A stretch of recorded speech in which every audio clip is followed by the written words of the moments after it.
Okay, good evening, everyone. And Erev Chag Sameach. Tonight's shiur Lilu Nishmat Avimor Dober Meir Ben Nun Alevi Mimarati Rachel Bat Harav Michael. And this Shabbos we have the privilege of reading parshat Naso, which happens to be, for those of you who are not into reading Torah, happens to be the longest parsha of the year. It is in terms of psukim, in terms of words, doesn't matter how you measure it. It's the longest parsha of the year.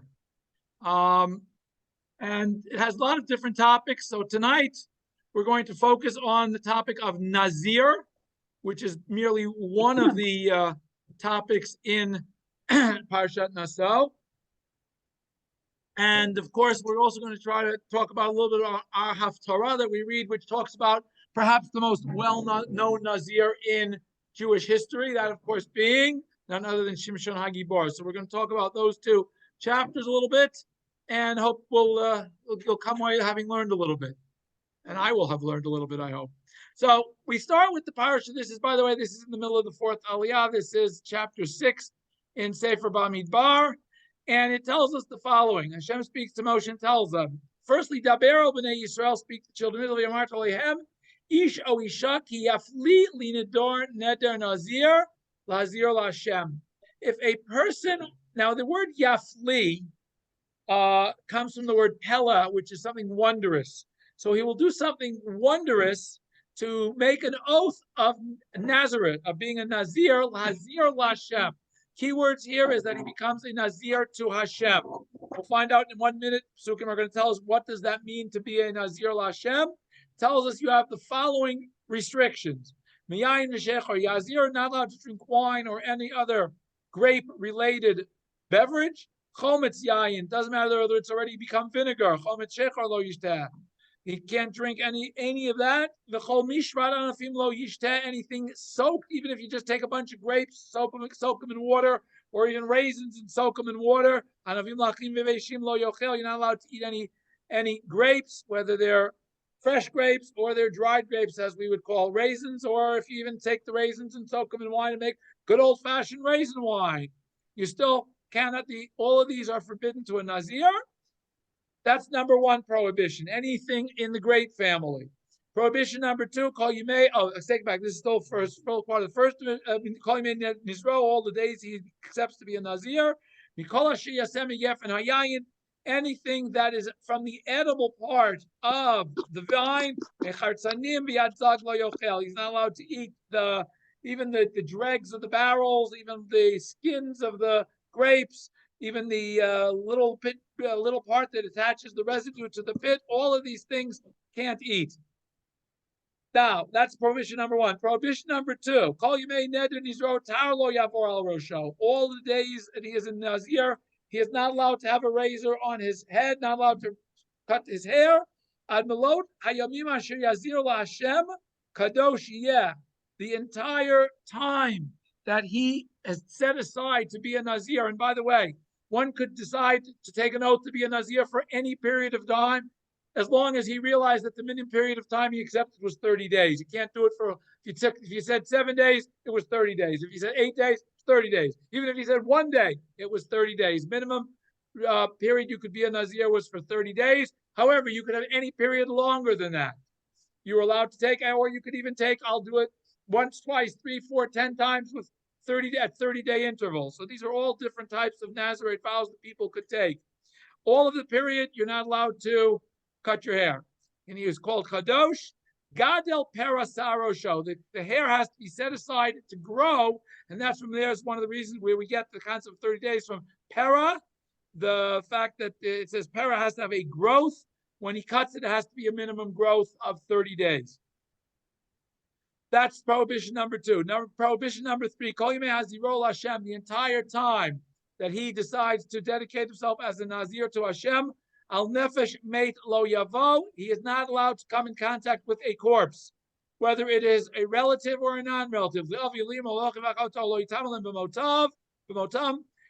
Even if a close relative dies, he is not allowed to defile himself for the dead. Similar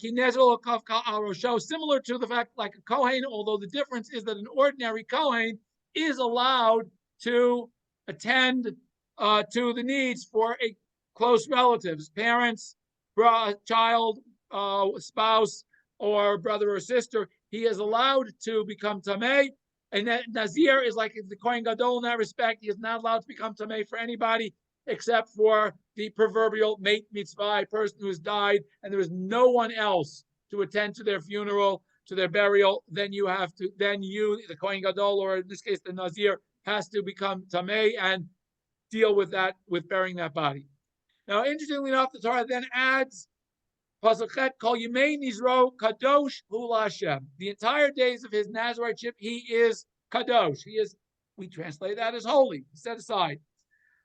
Interestingly enough, we're going to then see 2 Pasukim later, if what happens if he happens to be in a room where somebody dies, he's under the same tent as somebody who dies. We know that a corpse, when you're in the same building, you become tamei if you're in the same building with a corpse. Or if you touch it, or if you carry it, there are the other ways. But here, what if a dead person dies while he's in the room and he becomes tamei? He has to go through an entire procedure. He has to go through a 7-day procedure. After the 7 days of being sprinkled with the water from the Parah Adumah on the 4th day and on the 3rd day and on the 6th, 7th day, he then has to go and cut his hair to start his Nazirite again. But before he does that, he has to also bring a whole series of karbanot. We're going to skip the series of karbanot. But again, the purpose of one of the karbanot he has to bring is a chatat, and it says v'chiper alav me'asher chata ala nafesh. It will atone for him that he has sinned upon his soul, upon the soul. We're going to see in a minute what that means. Hopefully, the parshat will tell us a little bit about that. And then he continues, and basically he has to start all over again. He can't say, oh, okay, well, I was in the middle, so I'll pick up from day 15. No, he's got to start from day 1 again. And then when he finishes his Nazirite without becoming tamei, what happens? He has to come and bring a series of karbanot. He has to bring, one is an olah, one is a chatat, and one is a shlamim. Again, remember, olah brought to bring him closer to Hashem. Shlamim is because part of it is eaten by the kohanim, part is eaten by the owner, and the chatat is a sin offering. Okay, so all of these he has to bring. And then after he's brought his karbanot, then finally he's allowed to cut the hair that grew. Not only he's allowed, he has to cut the hair that grew during his Nazirite, has to cut it all off, and he takes it and throws it on the fire where the korban is being cooked. And then tells us what happens, and that's it, the rest of the procedure, and we'll stop right there. So you'll notice, as I said, 3 different types of prohibitions. 1, wine products. 2, 2 is, I got to remember the order here. 2 is cutting his hair, and 3rd is becoming tamei. Now we're going to go to as I said, the Haftorah, which is from the book of Shoftim, chapter 13. It tells us the story of the birth of Shimshon, or the pre-birth of Shimshon. And we're going to see something very interesting because, as I said, everybody, if you would ask people who is the most well-known Nazir, who can you name who is a Nazir? Of course, we would all mention Shimshon HaGibor. He's probably the only famous Nazir that we're aware of. I mean, there's an opinion in the Gemara that Shmuel HaNavi was a Nazir. There's an opinion in the Gemara that Avshalom, David's son, was a Nazir. But the most well-known, famous Nazir, not only among the Jewish people, but among the whole world, among anybody who studies the Bible, is of course none other than Shimshon HaGibor. Okay, and yet in reality, Shimshon HaGibor is not a classic Nazir. It's a very different type of Nazir, and we're going to see why from the Haftarah. Okay, the Haftarah begins with telling us about his parents. There was this man named Manoach who was from the tribe of Dan, and his wife was barren, hadn't had any children. Now, out of the blue, the Navi tells us that an angel of God appears to the wife, not to the husband, remember this? And he tells her the following. Behold, you haven't had any kids yet. You're going to become pregnant, you're going to have a son. But, be careful. You shall not drink wine or strong fermented wine. And don't eat anything that is tamei. Okay? Where did we get that from? We didn't hear that anywhere. It was not listed in our parsha, al tochli kol tamei. Totally new thing. You're going to give birth to a son. Umora lo yale al rosho. A razor shall not go upon his head. As I said, the most prominent feature of Shimshon that we know is we know one thing about Shimshon. He had long hair, and he was very strong because he had long hair. You had a question. What's the difference between tamei and lo kasher? Great question. The Navi says, the Malach says, called tamei. Tamei is a food stuff that has become tamei. We have, how does the food stuff become tamei? In a whole variety of ways. It comes in contact with something else that's tamei. Food can become tamei because it was liquid that was tamei was poured on it. All sorts of different ways in which food becomes tamei. However, you're right. There's opinion here that says kol tamei here means any non-kosher food. But why would she have to be told specifically not to eat non-kosher food? That's why we would assume that most people are not eating non-kosher food, right? Why does she have to be told that specifically? That's why there are those that say kol tamei means anything that has become tamei, rather than anything that is non-kosher, even though there are places in the Torah where tamei refers to what we today call kashrut, food that is kosher or non-kosher. Okay, so you're going to he's not allowed to have his hair cut. He will be a Nazir, but not a Nazir Lashem. Interestingly enough, remember the Torah said Nazir Lashem. He is a Nazir Elokim. Is there a difference between Nazir Hashem and Nazir Elokim? Great question. I'm not going to give you an answer because I don't know. But Yanar min habaten, from birth, from in vitro. Before he's even born, he is already a Nazir. From the minute he's conceived, I guess basically he's already a Nazir. I'm sorry, vivo, right? In utero, I'll get it right. My Latin's not that great. What do I know about Latin? Even before he's born, he is already a Nazir. And that is why his mother, the only case in history where a mother has Nazirite prohibitions placed on her, not because she's accepted to become a Nazir, but because her son is going to be a Nazir. It's the only time in history this happens. He's going to be the one who's going to save the Jews from the Plishtim. And now, very interesting. She tells her husband, she comes to her husband. Now, remember, the angel talks to her, or this Malach Elokim, according to, they're among the parshat who say the Malach Elokim was a Navi. There are those that say Malach Elokim is the way we classically translate Malach, some kind of angel. What does that mean? I don't know. I've never had any angels run into me that I've been able to I've never seen any celestial angels. I've seen lots of physical angels who I've had the privilege of interacting with, but I've never seen anybody who is called a celestial angel, a Malach Elokim, who appears to me, or Malach Hashem. It's interesting. He's a Malach Hashem. He's Nazir Elokim. All right. So she tells her husband, Ish Elokim bo Elad. A man of God came to me. Omareu kimarei Malach Elokim no romod. And his appearance was very, very awesome. He was an awesome appearing guy. He was like a Malach Elokim. I don't know what a Malach Elokim looks like. I don't know how she knew what a Malach Elokim looked like, but obviously, I guess when you run into one, you know it.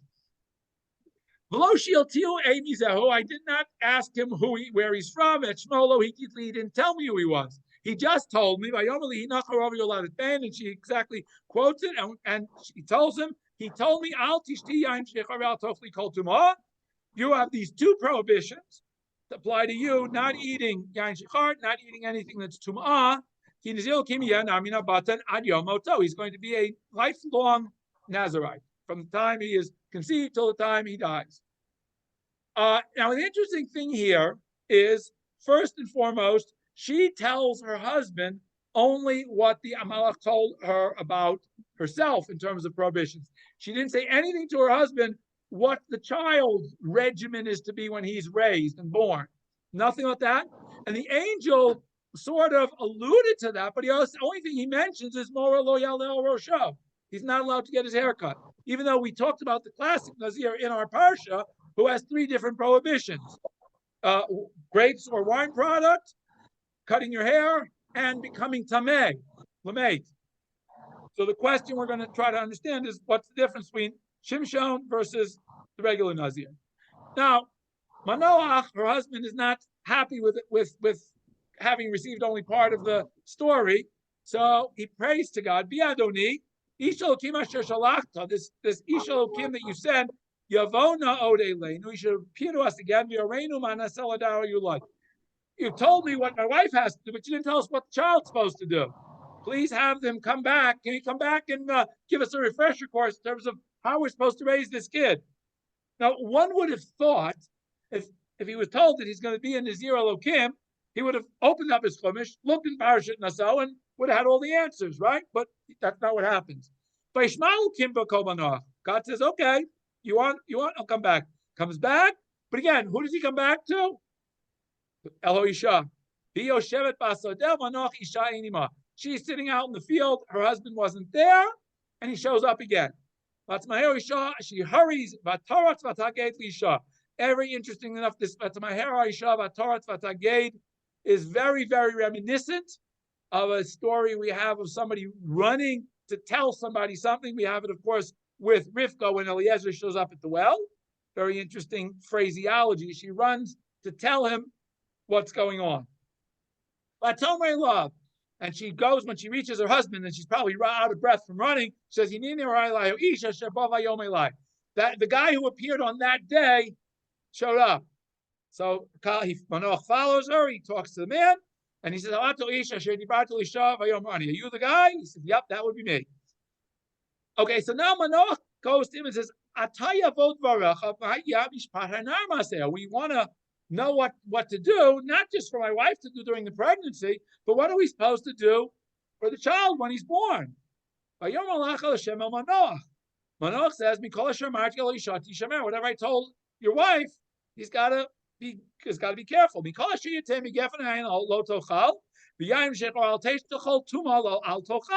Same exact thing he just told the wife. Don't drink wine, anything made of grapes. Don't eat anything tamei. Whatever I commanded her, that's what you got to do. And then the rest of the story, now Manoach does say, well, wait a minute. What about the rest of the prohibitions, the rest of the restrictions? He doesn't say, okay, you're still telling me what my wife is supposed to do. You still haven't told me what the kid's supposed to do. And the presumption is, at least I would reading this, and then by the way, Manoach says, okay, we're going to bring a korban, stay, because we're going to bring a korban. And he says to them, no, if you bring a korban, I'm not going to stay, I can't eat.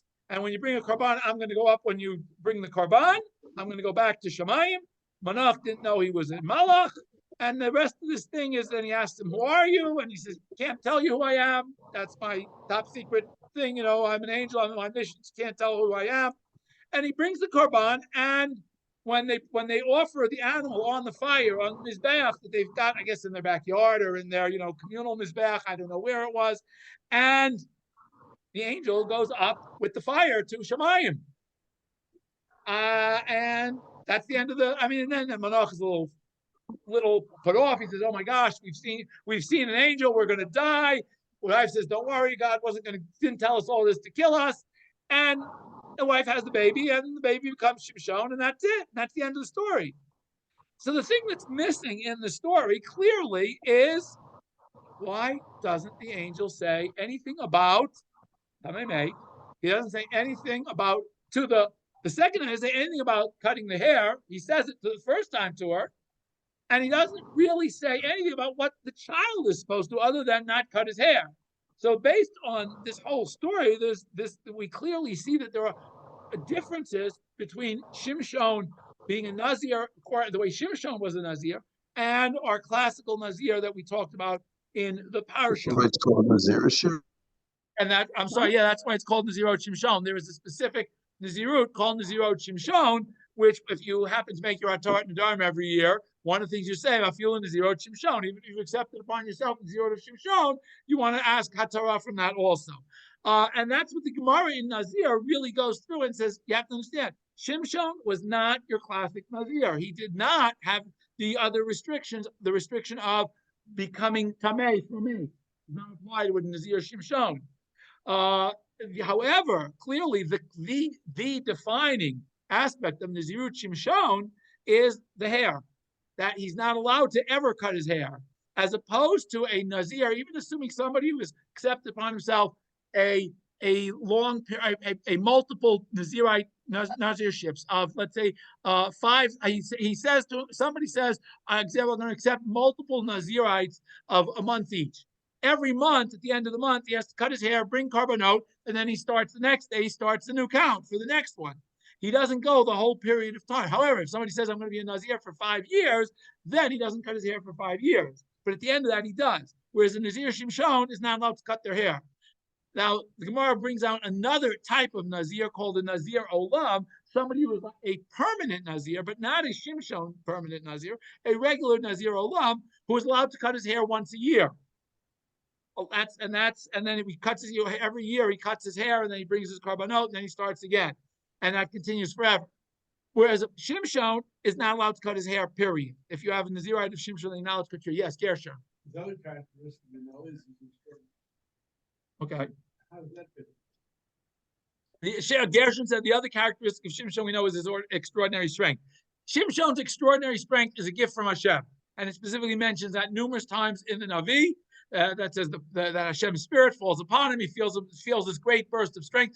Whether Shimshon had this strength all the time, great question. It seems that every time in the Navi, the whole story of Shimshon, as you go through the book of Shoftim, every time he does some super powerful feat, it says titzlach olav ruach Hashem, or vatav olav ruach Hashem, or something along the line that he is imbued with the spirit of God, and suddenly he becomes mighty man and does whatever it is he's doing.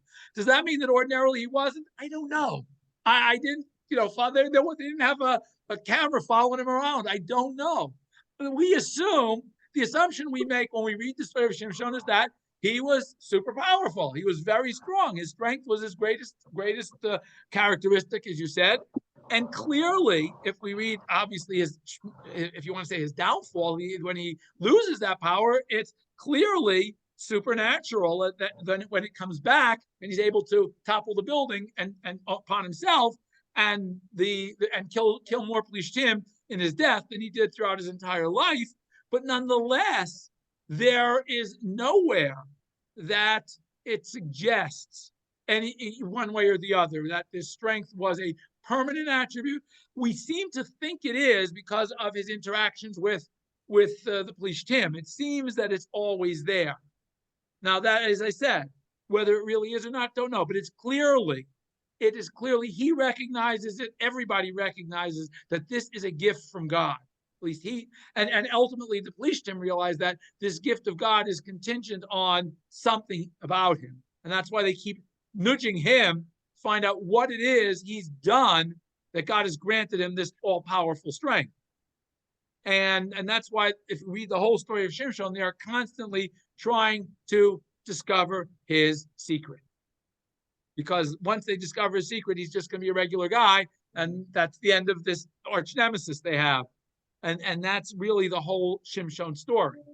I mean, Shimshon is, unlike virtually all the other Shoftim, go through the whole book of Shoftim, you will find virtually every one of them is a conventional leader, either political, judicial, or military, or two of the three, or all of the three. That they will either be somebody who is leading them in a period of peace, as a leader, as a like a governor or a king, or or a leader of a tribe. And there are those that are appointed specifically because there is somebody that they have to fight a war against. But Shimshon never tries to raise an army, never tries to gain any role of leadership. He's a one-man wrecking crew on his own. That's what he does. And it's interesting because if we go back to Rashi in Parshat Vayechi, Rashi says that Yaakov's entire bracha to the tribe of Dan is based on the life of Shimshon. And he says that he's going to be a one-man army and he will do all of his stuff on his own. And the Parshanim want to tell us that the reason he's doing this all on his own, as a one-man, is because the Plishtim are so powerful that he doesn't want them taking out what he's doing.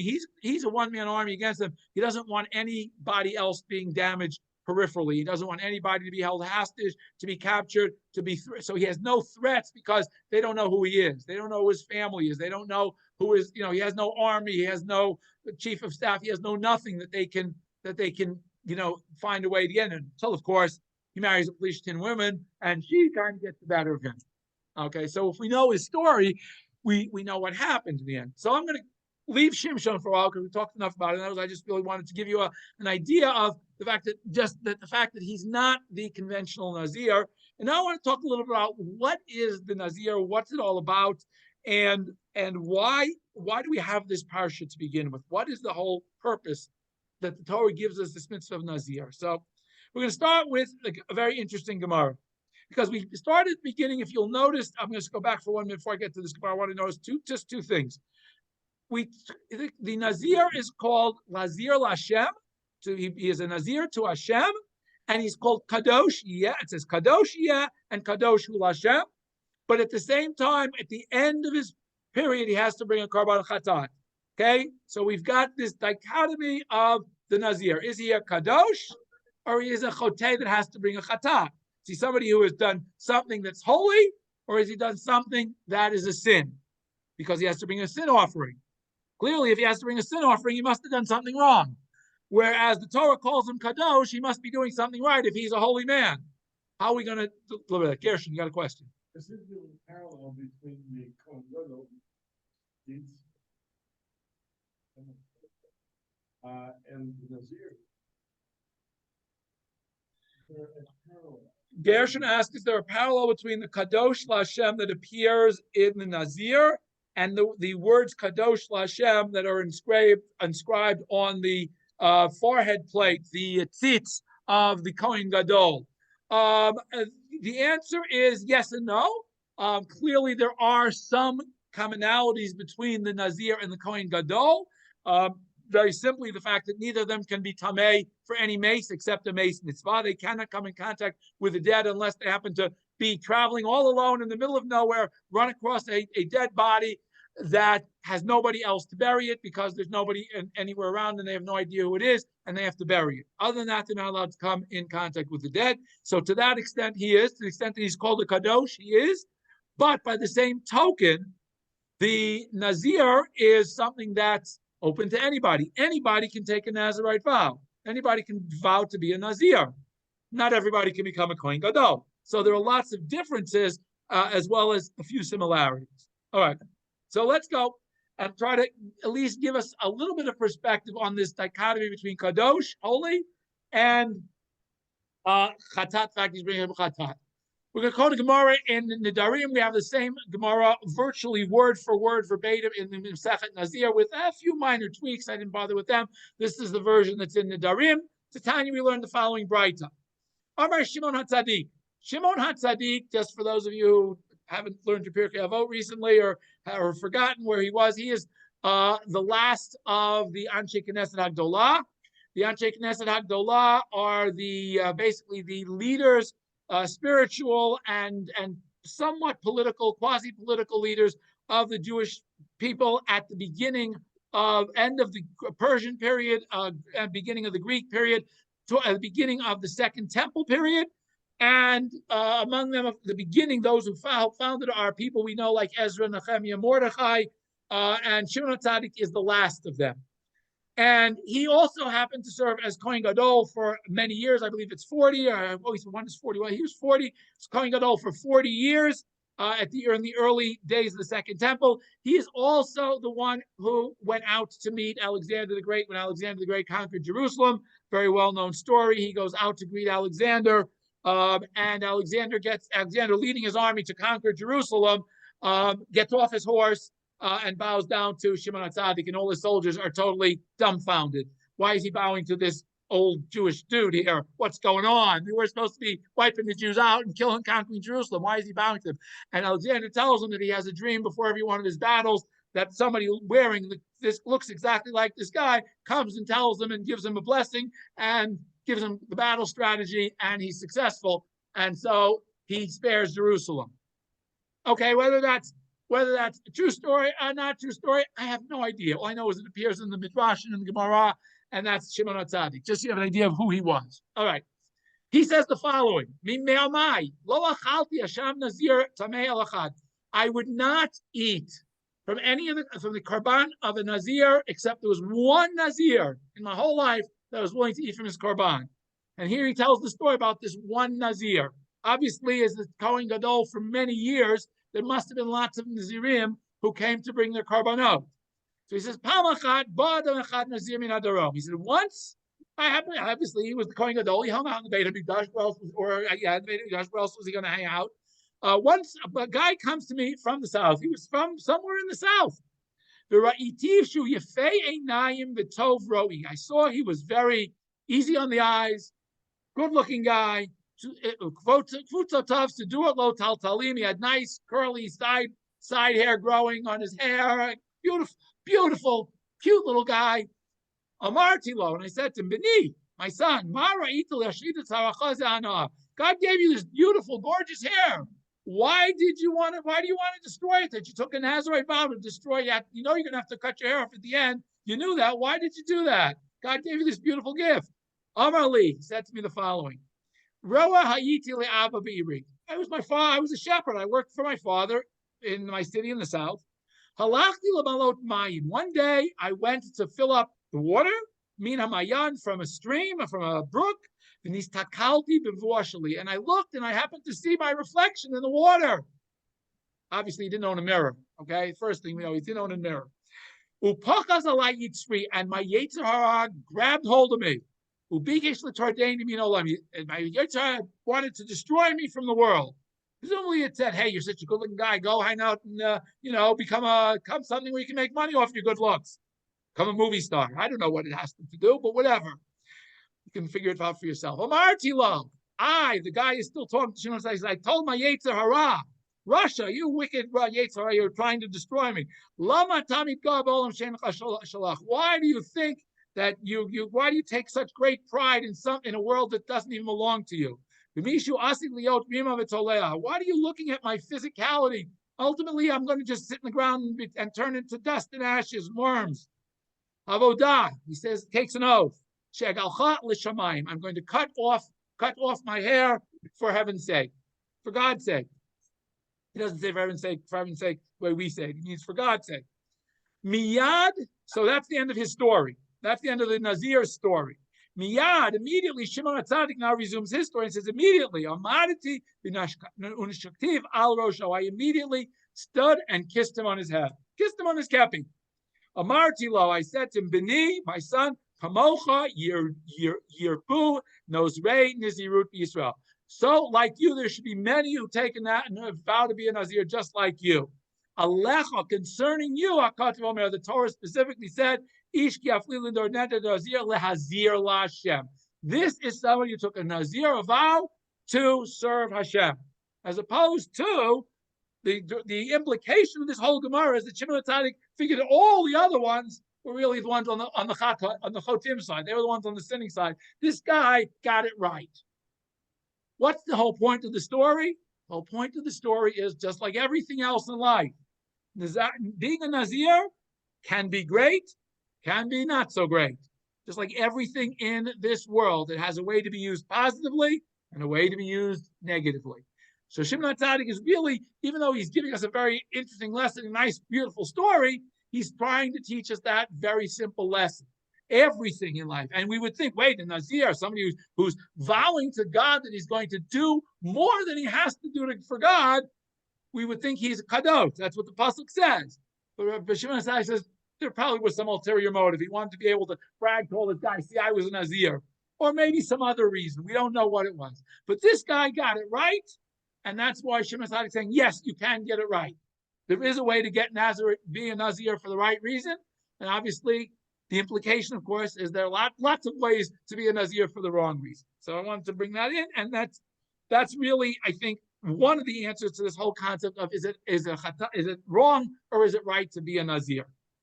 Okay, I wanted to get to the Rambam lists just again to review, lists all the different mitzvot that apply to a Nazir. He says there are 10 total. One, he has to Shehidal HaNazir Pera. He has to grow. It's interesting. He has to grow his hair. Okay, we would always think that's a negative command, but it's a positive command. He has to grow his hair. That's why I said even if he's interrupted in the middle, he has to start again because he has to have a minimum 30-day growth of hair that he cuts when he brings his karbanot.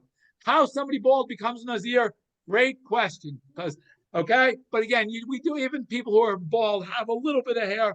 I don't know how much 30 days growth is for somebody who's losing all their hair. Great question. Gershon, you got a different question. Okay. Okay. So firstly, he has a mitzvah to grow his hair. Secondly, interestingly enough, he has a corresponding negative mitzvah. He's not allowed to cut his hair the entire time period he's a Nazir. So we would think, wait a minute, we just said that he has to grow his hair. No, the Torah gives two separate mitzvot. He fulfilled them both in the same way by not cutting his hair and letting it grow, but they're two separate mitzvot. Just like we have a mitzvah on Yom Kippur not to do any work. We also have a mitzvah, a positive command, to refrain from doing work. Interesting enough, those are two different commandments. You fulfill them the same way, but there are other examples. Shabbos has a similar example. Many of the Chagim have similar examples where we have two mitzvot, a negative commandment and a positive commandment that's the word I'm trying to think of, that are complementary to one another. They're exactly the same, and we fulfill them in the exact same way, but you get two mitzvot for doing the same exact thing. So it's a very interesting thing in terms of here in the Nazir. Then, of course, lo yishtat Nazir yain, lo taruat yain, afilu chomit shlam. You're not allowed to drink any grapes that have been smushed. Shelo yochal anavim lachim. You're not allowed to eat grapes. Lo yochal timukim. You're not allowed to eat dried grapes or raisins. Shelo yochal chartzanim. You can't eat the skins of zugin is the skins. The chartzanim is the insides, the inner membrane. All of these things you're not allowed to eat, and each one is a separate mitzvah because the Torah listed each is listed separately as a separate mitzvah. He's not allowed to go into any tent where there is a dead body or any building where there's a dead body. He's also not allowed to go into a building. He's not allowed to pick up a dead body or touch a dead body. And finally, and he has to bring karbanot. Now it's interesting because we think in terms of the fact that there were 613 mitzvot. Rambam has just listed 10 of those mitzvot. So remember when somebody tells you, oh, well, I do all the mitzvot, okay, here's 10 you missed, unless you were a Nazir at some point in time. And even if you are, you had to miss number 10 because you can't do it today because there's nowhere to bring your karbanot. This is why we don't take Nazirite vows today, because once you do it, you're stuck because there's no way out of it. Other than getting your asking for hatarat nedarim is the only way out. Okay, so but again, and there are numerous other cases. But I just want to note that there are 10 separate mitzvot. So we would think, wait a minute, somebody who signs up to do these 10 mitzvot should be called kadosh. We would think, right? But again, back to the story. Got to do it for the right reasons, just like any other mitzvot. All right, the Rambam in Hilchot Deot wants to give us, I think, a little bit of perspective on this whole concept of what is the Nazir supposed to be. When we say that there's a purpose for a Nazir, that Hashem has recreated this extra category for a reason. Well, clearly, if you go to the story, there's clearly seems to be a good reason. But Rambam wants to go a little bit further. So this is from Rambam Hilchot Deot, laws of Deot, laws of literally knowledge, but laws of temperament, of how we go about our lives. And he says the following: Shema Yomer Adam. Perhaps a person will say, since there are so many possibilities of negative characteristics, jealousy, chasing after all the things in this world, chasing after honor, chasing after desire, all your physical desires, derech rahim, and they will cause a person to lose his world because he'll be busy spending his whole life chasing things that are related to this world, not to the world to come. Efrosh me'em bioter. I should separate myself from them completely, and I should go as far as possible from any of these things, until he reaches a point shelo yochal basar. He doesn't want to eat meat. V'lo yishta yain. Doesn't ever want to drink wine. V'lo yisa ish. He says, I can't get married because then I'll have to think about having sex. Can't do that. I can't have a beautiful house because that's physical. He won't wear any beautiful clothing. El hasak, he'll put on sackcloth, or hard wool. Kayote bohem, and similar types of activities, kigon kohane avodik kochavim, like monks, literally. Since you become like a monk, you want to become somebody who lives out in a life away from the world. Gam zeh derech rahi. This is also not the right answer. V'asura leilechba, and it is forbidden to go in such a way. Now, where does Rambam derive this from? Somebody who follows this path of depriving himself of the things that Hashem has given us in this world to enjoy, like good food, good clothing, nice buildings, nice resources. All of these things are okay as long as you don't overdo them, because if you deprive yourself of anything, somebody who does this is called a sinner. And where does he prove from? Nazir? Concerning a Nazir, we are told he has to seek atonement because he has committed a sin upon the soul. And the sages ask, what do you mean? This Nazir only stopped drinking wine. He didn't stop drinking water and Coca-Cola and orange juice and other fruit juice. It's just wine. And unless he requires kapar, because there's something that God permitted us to have, and he says, no, I want to do better than God. I want to go better than God and prohibit myself from having this too. No matter whatever you prohibit, in other words, if you say, I'm not doing this because I want to be, quote, holier than God, that's not the right way to do it.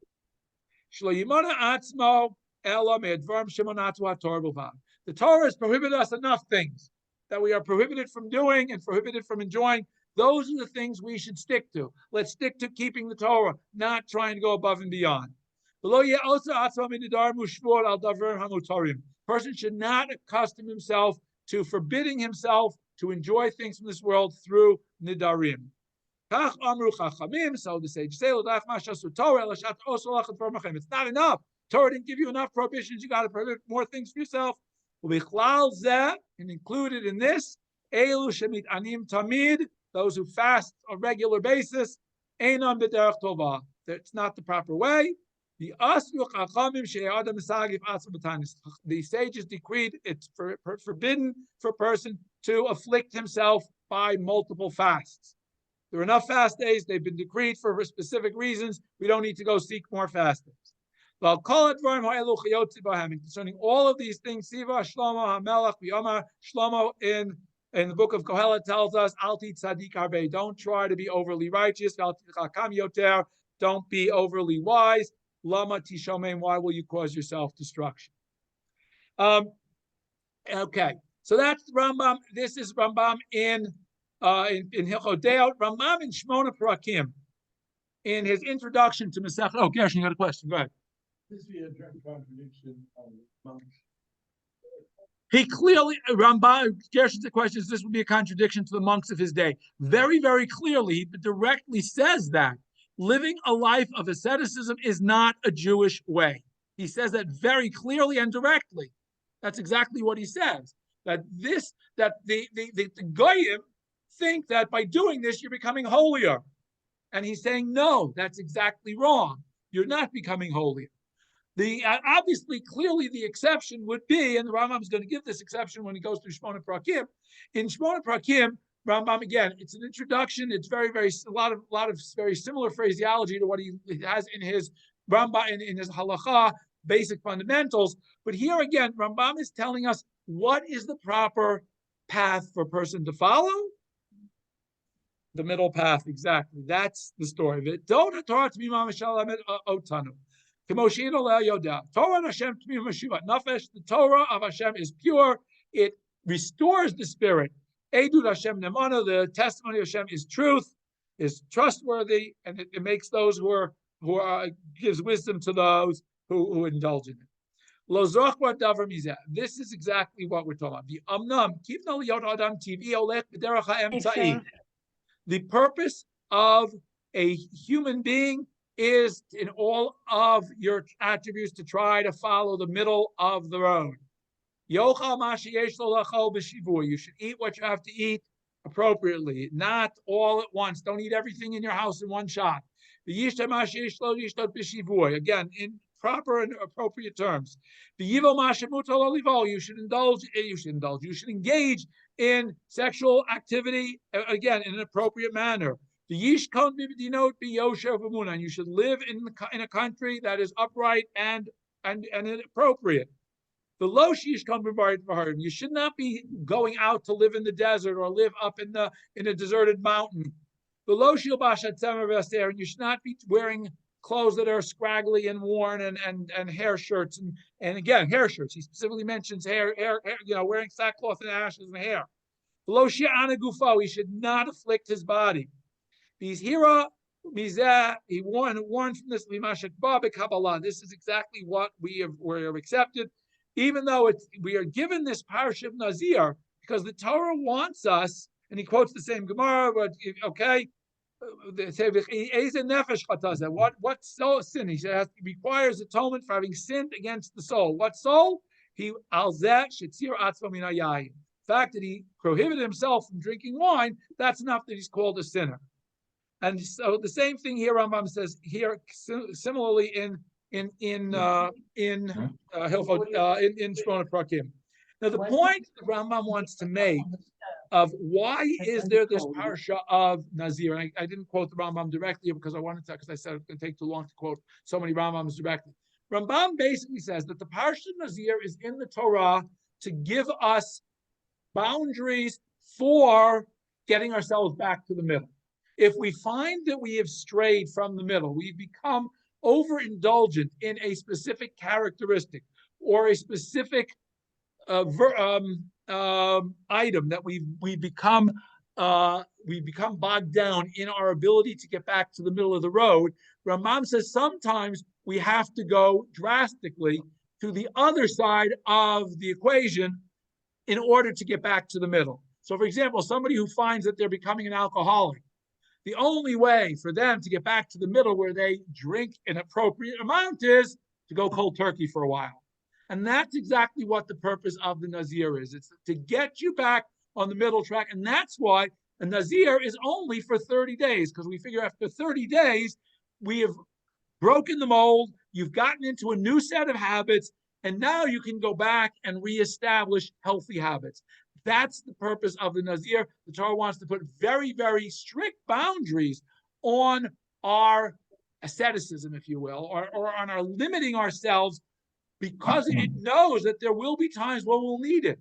So from a psychological perspective, the Torah understands that there are times when we are so caught up in a bad habit that the only way to get rid of that bad habit isn't to try to do it gradually, but it's to go cold turkey, to cut it all out completely, until you can slowly reestablish the healthy habit, healthy part of that. And that's, Rambam says that very, very clearly in both in Shmona Prakim and in his halacha books. Very, very clearly, that's what he says is the purpose of the Nazir, to set that type of metric for all of us, for all of our midot, whether it's anger, whether we find we get angry too easily, we have to go back and try to say, well, nothing's going to get us angry. That's a lot harder to do. Very hard to do, but it's also a lot harder to give up. If you become so angry that you get angry at the drop of a hat, you've got to find a way to get over that. If you find that you have a problem with an eating disorder, whatever it is, the only way to cure it sometimes is to, you have to cut out, you're addicted to chocolate. You got to cut out chocolate, go cold turkey, get rid of it, or cigarette smoking, or any other bad habit that you've got. The only way to cut it out sometimes is to go for 30 days and just cut it out. And the Torah wants to give us that paradigm of cutting something out of your life for 30 days, because that gives you the strength to realize you can reintroduce it in an appropriate fashion. And I think that's really the lesson that the Rambam wants us to derive from Nazir, that everything, we can fix everything that's broken with us. We can't do it all at once. We can't do it overnight. It's going to take time. We have to be willing to put that time in to fix ourselves, to get ourselves over the hump. We may need a strong dose of the negative of whatever it is we're doing wrong to get us over the hump and get us started in the way of fixing ourselves. Gershon, you have a question? Doing this procedure is very difficult. Anything that requires him fighting them and doing this and have discussions. Gershon's comment is it's very hard to do this on your own. Is there anything there in the Torah that allows you to, or that causes you to interact with other Nazirim or discuss it with other Nazirim? There's nothing in the Torah regimen that says you as a Nazir have to be isolated from society. It's not. It's not like a Mitzorah. Mitzorah has to be isolated from society. A Nazir goes about his, quote, daily routine. The only thing is he has to be very careful. He has, just like a Kohen has to be careful in terms of dead bodies, he has to be careful in terms of dead bodies. He just doesn't visit his local barber for a month, and or whatever the period of time is, and he has to be careful when he's around wine. I mean, we are told halacha clearly is, because of one of the things of lifnei iver lo tita nichshol, you're not allowed to put a stumbling block for the blind. You're not allowed to serve, put a cup of wine in front of somebody who's a Nazir. Okay, you are not allowed to do it. It's a negative commandment to put a cup of wine in front of somebody who's a Nazir. Just, I mean, today there are self-help groups for everything, Baruch Hashem, because unfortunately we have lots of people with lots of problems, and we've realized one of the things that society has realized, and whether there were groups for Nazir, I don't know. I don't think they needed it. I think, not every Nazir was becoming a Nazir because of what Rambam suggested they became a Nazir. The Rambam is saying that that's the reason the Torah put this in here as a paradigm. If we look at Shimon HaTzadik's story, it clearly seems that people became Nazir probably for the wrong reasons, to be able to brag how holy they were. That's the implication I've always gotten. I remember the first time I learned that Shimon HaTzadik story. That was the implication I got. That Shimon HaTzadik realized that all these people were becoming Nazirim for the wrong reasons.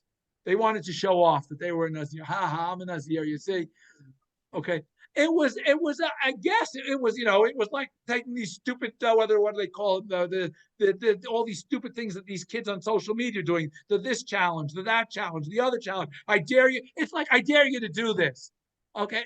That are all of which are either stupid, unhealthy, or downright dangerous. Okay. Some of these things that you see on social media. Stupidity. But, it's a cool thing to do. I want to be cool. Okay? Probably in Shimon HaTzadik's time, being a Nazir was the cool thing to do. At least that's the implication you get from reading that story. That was his perspective until he met this one guy who got it right. That nobody got it right. That was his impression until this one guy got it right. So maybe there were more after that, but I don't know whether Shimon, how late in his life Shimon HaTzadik had that whole Gemara is quoted from, but fact is that Shimon HaTzadik's point is that yes, there is a right way to do it, but there are lots more, seemingly lots more wrong ways to do it.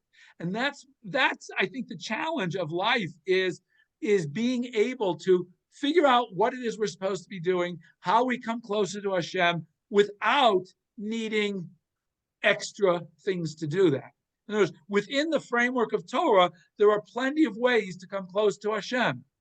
There's no shortage of ways of mitzvot to do. Remember, we have 613. This is only 10 of them. So we have lots of other mitzvot that you can do that are within the framework that we've already got. Whether it's keeping kosher, whether it's keeping Shabbat, whether it's whatever it is.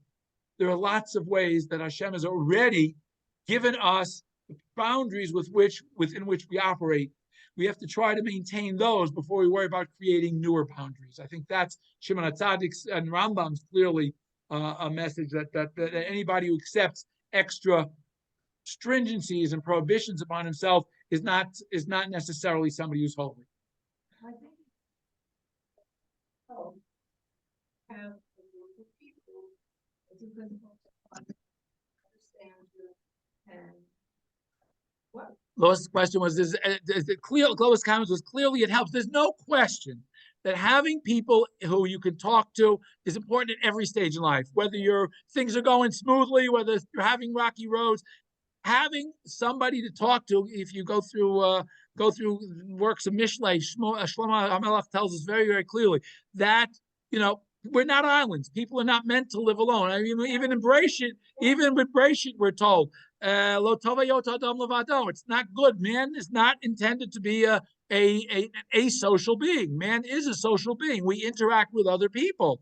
And when we choose appropriate people to interact with, people who can help us out, who we can help out, that's what creates beautiful relationships. Unfortunately, there are also very toxic relations and very toxic people that you could people that you can interact with, whose goal is to destroy rather than to build, and that's why we're always looking for appropriate relationships and appropriate groups and appropriate feedback. So, go ahead.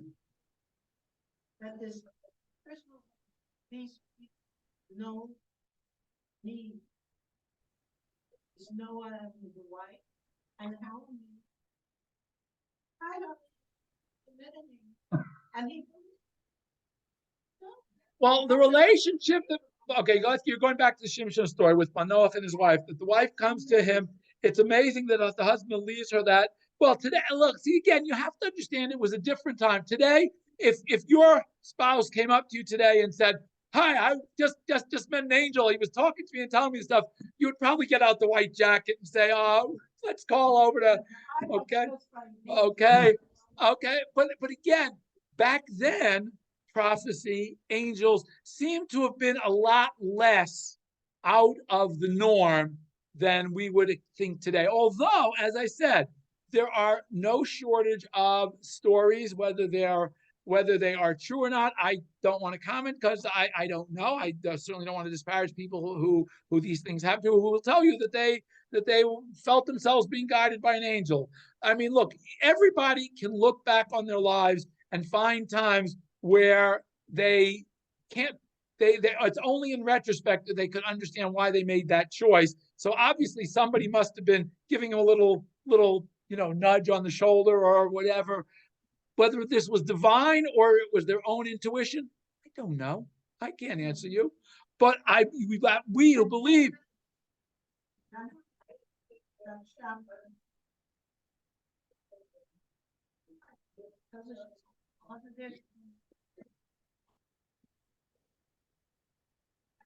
Back. But the rabbi told her, don't tell too many people. But it's really important. I mean, it's not like the point is, again, there are people who have near death or death experiences. Now, that's why I'm saying I don't want to disparage any of them. I'm not going to comment on any of them. The reality is that there are a lot of things that we take on belief, and how much we are impacted by God giving us a little nudge here or there or whatever. Everybody decides for himself. Just saying what the husband was amazing. The husband, I don't know. I'm not so sure the husband was amazing, and the Parshanim don't think the husband was so amazing. The fact that the angel didn't come to the husband, came to the wife first, shows that she was on a much higher spiritual plane than he was. He wasn't. The only reason he was worthy that the angel appears to him is because his wife was with him. That's the way it seems to be from the story in the Parshanim. But the fact is that it seems, as I said, seems from the story that she's the one who is clearly much more knowledgeable about the whole concept of Nazir than her husband is. Because he says, what are you talking about? I don't get this whole thing about Nazir. And she clearly did. But she knew enough a little bit about it, but she didn't know the whole story about it. And she also didn't understand, perhaps, if she knew about Nazir, she didn't understand why this seemed to be different than the classic Nazir. That may be, which is this woman these two people appear in this one chapter of the Tanakh. They are never seen or heard from. I take it back. They are seen or heard from again. There's one point where Shimshon comes to him, but they're just referred to as his parents. I tell you, there's one chapter in the story where he does come back to his parents.